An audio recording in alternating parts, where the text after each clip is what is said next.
Hello students, आज का topic है एंटी मार्कोनिकॉव और पेरोक्साइड इफेक्ट और Kharasch effect. Anti Markovnikov means it is just opposite to the Markovnikov rule. Markovnikov rule अगर आपको याद है तो आप उसे रिवाइज कर सकते हैं, अदरवाइज आप पहले के वीडियो में देख सकते हैं कि मार्कोनिकॉव रूल के अकॉर्डिंग किसी भी एसिमेट्रिकल एल्कीन में जब कोई एडिंग मॉलिक्यूल ऐड होता है या रिएक्शन होती है तो एडिंग मॉलिक्यूल या एडेंडम का नेगेटिव पार्ट डबल बॉन्ड बनाने वाले उस कार्बन पर ऐड होगा जिस पर नंबर ऑफ हाइड्रोजन कम है। लेकिन यहां पर है anti Markovnikov, it means it is just opposite to the Markovnikov rule. यहां पर क्या होगा कि एसिमेट्रिकल एल्कीन से जब कोई मॉलिक्यूल ऐड होगा, वो मॉलिक्यूल जिसमें पोलर कोवेलेंट बॉन्ड है, तब एडेंडम का नेगेटिव पार्ट डबल बॉन्ड बनाने वाले उस कार्बन पर ऐड होगा जहां पर नंबर ऑफ हाइड्रोजन ज्यादा होंगे, और ये रिएक्शन पेरोक्साइड की प्रेजेंस में होती है, इसलिए इसको पेरोक्साइड इफेक्ट भी कहते हैं। और इसी का दूसरा नाम है कैरिश इफेक्ट, जो कि साइंटिस्ट के नेम पर रखा गया है।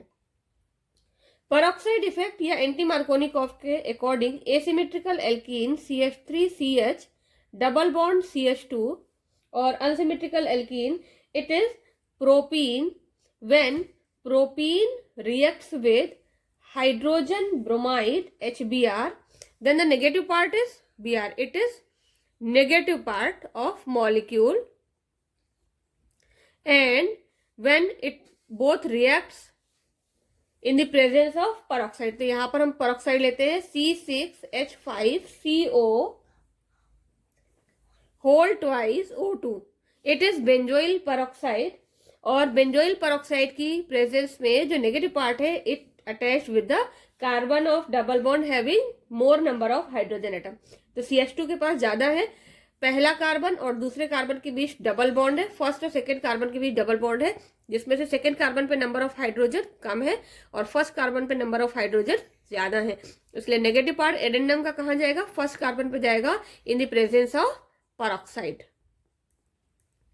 और जो प्रोडक्ट होगा वो है CH3CH2 single bond CH2Br, means 1 bromo propane will be the product. It is just opposite to the Markovnikov rule, क्योंकि मार्कोनिकॉव रूल में 2 ब्रोमो प्रोपेन मिलता है और यहां पर हमें मिल रहा है 1 bromo propane. It means this is just opposite to the Markovnikov rule, इसीलिए इसको कहते हैं एंटी मार्कोनिकॉव और पेरोक्साइड इफेक्ट। क्यों? क्योंकि रिएक्शन जो है बेंजोइल पेरोक्साइड की प्रेजेंस में हो रही है और पेरोक्साइड के इफेक्ट से ही प्रोडक्ट चेंज हो रहा है, इसलिए पेरोक्साइड इफेक्ट भी कहते हैं इस रिएक्शन को। साथ ही साथ कैरिश, MS कैरिश और FR मायो साइंटिस्ट है। साइंटिस्ट का नाम क्या है? MS Kharasch and FR Mayo. These are 2 scientists who discovered this phenomena or this chemical reaction, who observed this chemical reaction. इन्होंने सबसे पहले इस केमिकल रिएक्शन को ऑब्जर्व किया था और फिर बाद में इसकी मैकेनिज्म को भी स्टडी किया। तो इसे कहते हैं एंटी मार्कोनिकॉव या कैरिश इफेक्ट। एंटी मार्कोनिकॉव रूल को फॉलो करने वाली इस रिएक्शन की अब हम स्टडी करेंगे मैकेनिज्म। इस रिएक्शन की जो मैकेनिज्म है वो टोटली पेरोक्साइड के एक्शन पर डिपेंड करती है। किससे रिलेटेड है? It is related with peroxide action. Peroxide किस तरह से रिएक्शन को प्रोसीड करने में हेल्प करता है इसको देखेंगे। तो सबसे पहले जो हमने पेरोक्साइड लिया हुआ है it is C6H5CO whole twice O2. It is a formula of peroxide and it is called benzoyl peroxide. अब इसका ओपन करके स्ट्रक्चर लिखेंगे तो it is C6H5CO and C6H5CO and O, और ये दोनों O आपस में बॉन्ड से जुड़े हुए हैं। अगर इसी स्ट्रक्चर को आप दोबारा बनाएं तो ये हो जाएगा C6H5C डबल बॉन्ड O, ये दोनों पेरोक्साइड वाले oxygen, and CO and C6 H5. It is the formula of this catalyst या बेंजोइल परऑक्साइड. अब इस बेंजोइल परऑक्साइड की रिएक्शन को देखेंगे, किस तरह से ये बेंजोइल परऑक्साइड रिएक्शन को प्रोसीड कराने में हेल्प करता है.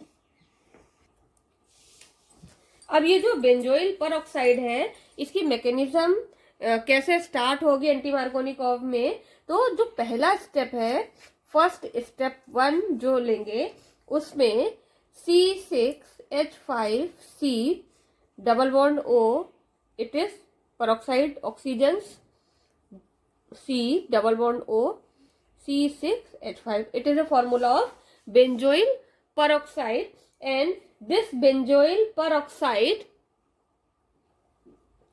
undergo homolysis. यहाँ पर क्या होगा? यहाँ पर होगा होमोलिसिस. अगर आपको होमोलिसिस का मीनिंग नहीं याद है या आपको होमोलिसिस नहीं समझ में आया तो आप पहले वीडियोस देख सकते हैं होमोलिसिस को स्टडी करने के लिए. अब ये जो होमोलिसिस है, इस होमोलिसिस के प्रोसेस में पहली चीज ये वाला बॉन्ड ब्रेक होगा.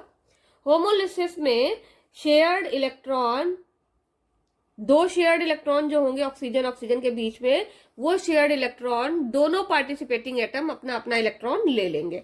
इसका मतलब 1 electron will go to this oxygen and another electron will go to the this oxygen.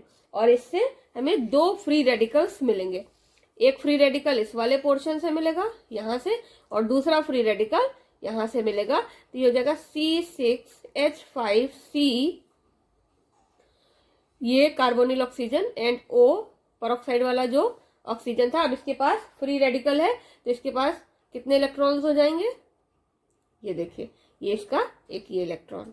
ये हमने 5 इलेक्ट्रॉन्स इसलिए बनाए क्योंकि एक इलेक्ट्रॉन यहाँ बॉन्डिंग में यूज हो रहा है. तो ये जो इलेक्ट्रॉन है ये फ्री इलेक्ट्रॉन है, जो बॉन्डिंग में यूज हुआ था ये फ्री इलेक्ट्रॉन हो गया. इसी तरह से जो दूसरा मॉलिक्यूल है प्लस C6H5CO एंड O, इसके 4 इलेक्ट्रॉन्स वो बना दिए जो पहले से थे इसमें लोन पेयर के फॉर्म में, और ये वो फ्री इलेक्ट्रॉन जो बॉन्ड ब्रेक होने में या होमोलिसिस के पास इस ऑक्सीजन के पास वापस आ गया है.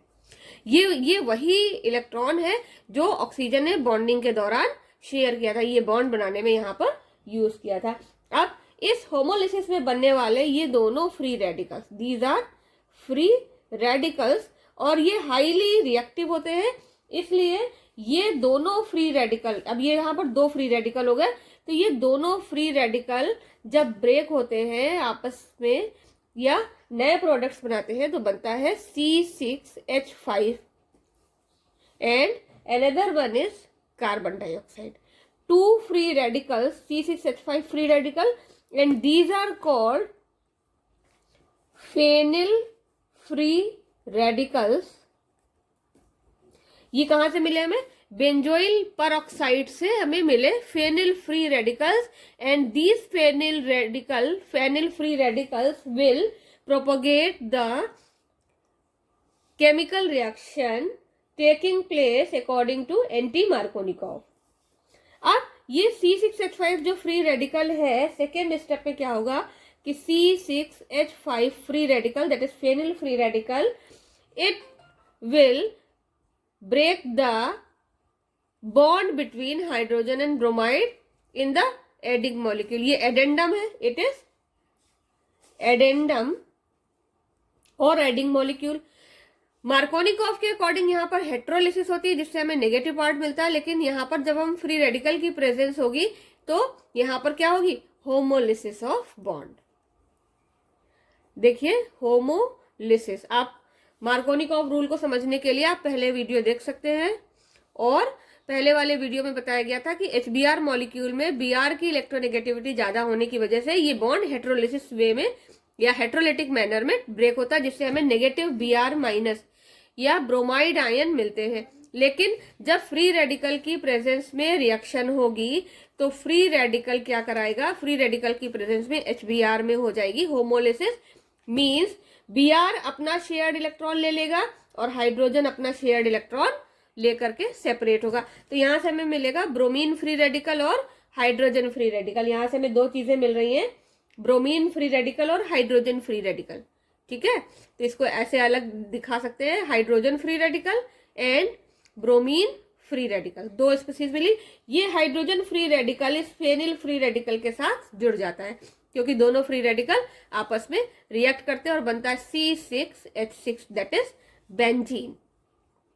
और साथ में ये Br फ्री रेडिकल यहाँ पर ये बाई प्रोडक्ट के फॉर्म में यहाँ पर मिलता है, या इसका मतलब ये हुआ कि ये जो स्टेप है, सेकेंड स्टेप, ये ब्रोमीन फ्री रेडिकल के जनरेशन के लिए रिस्पॉन्सिबल है। तो ये हो गया ब्रोमीन फ्री रेडिकल, ये हो गया सेकेंड स्टेप में बनने वाला मेन कंपोनेंट। अब थर्ड स्टेप में क्या होगा कि ये जो ब्रोमीन फ्री रेडिकल है, ये bromine free radical propene molecule पर अटैक करेगा। तो प्रोपीन मॉलिक्यूल क्या है, CH3 CH double bond CH2 and bromine free radical is this. अब इन दोनों के बीच की जब रिएक्शन होगी तो जो पाई बॉन्ड है, ये पाई बॉन्ड में होमोलिसिस होगी।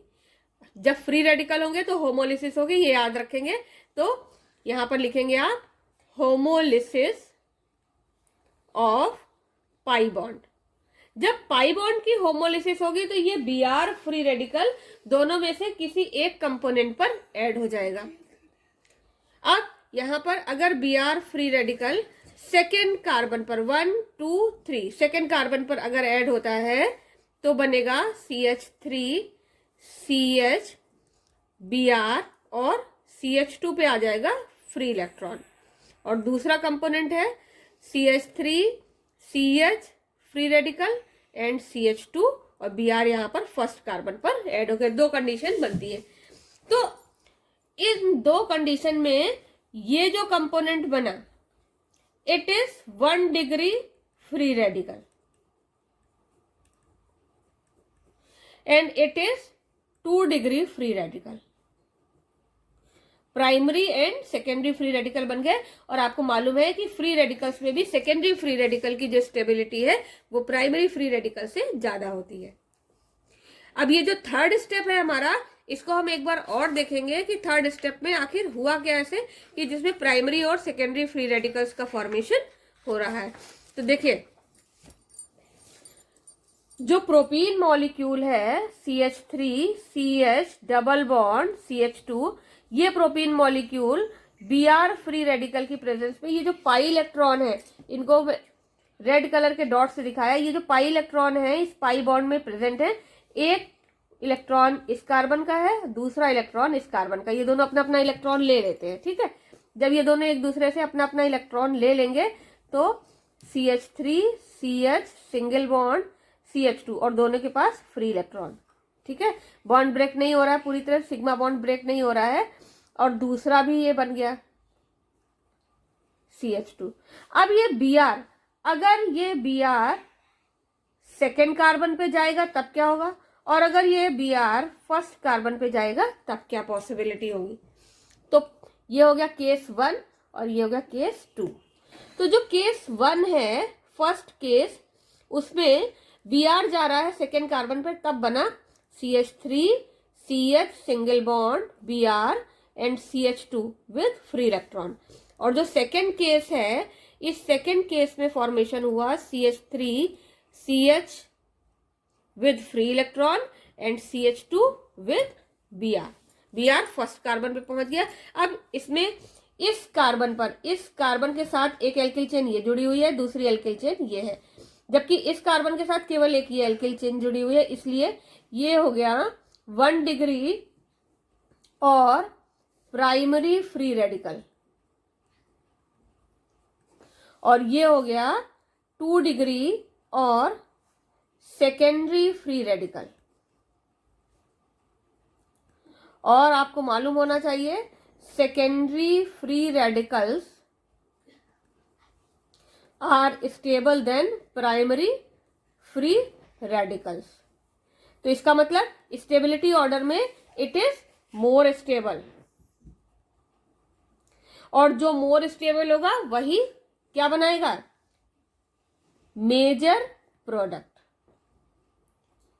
तो एंटी मार्कोनिकॉव रूल के अकॉर्डिंग जो सेकेंडरी फ्री रेडिकल है वो ज्यादा स्टेबल है इसका मतलब जब CH3 CH CH2 Br, ये सेकेंडरी फ्री रेडिकल है। अब ये अगले स्टेप में कहा जाएगा, ये अगले स्टेप में थर्ड पॉइंट जो है ये अगले स्टेप में जाएगा HBr मॉलिक्यूल के साथ। यहाँ HBr मॉलिक्यूल लेंगे, फिर से यहाँ पर होमोलिसिस होगी, ठीक है। यहाँ पर फिर से होमोलिसिस होगी किसकी, HBr मॉलिक्यूल की। ये हाइड्रोजन ब्रोमाइड के बीच में होमोलिसिस जब होगी तो ये अपना इलेक्ट्रॉन और हाइड्रोजन अपना इलेक्ट्रॉन लेगा, तो यहाँ से हमें मिलेगा hydrogen free radical, H free radical. और ये H फ्री रेडिकल इस कार्बन के पास जाएगा, क्यों जाएगा, क्योंकि इस कार्बन के पास फ्री इलेक्ट्रॉन है और इस हाइड्रोजन के पास फ्री इलेक्ट्रॉन है। तो यहाँ से बन जाएगा CH3 CH2 CH2 Br, जो कि हमारा मेन प्रोडक्ट होगा और साथ ही साथ बनेगा Br फ्री रेडिकल। ये वही Br फ्री रेडिकल है जो स्टार्टिंग में यहाँ रिएक्शन में यूज हुआ था और वापस हमें रिएक्शन में मिल जाता है।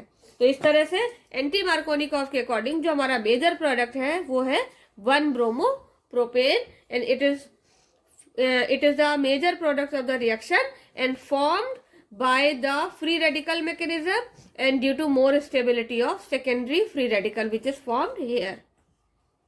I think it is completed.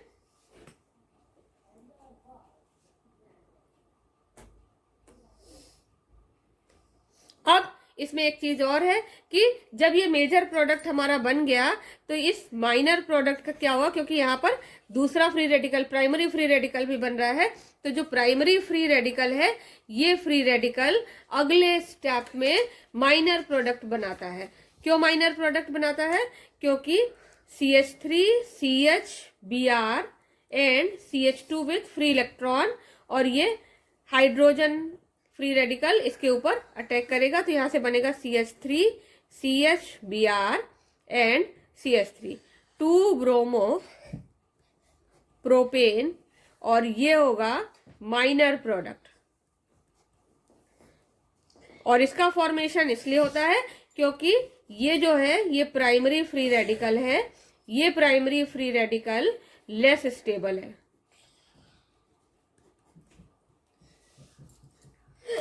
तो इसी के साथ ये टॉपिक कंप्लीट होता है, खेरिश इफेक्ट या एंटी मार्कोनिकॉफ और peroxide effect. It is very important for the purpose of board exams as well as for the class 11th students.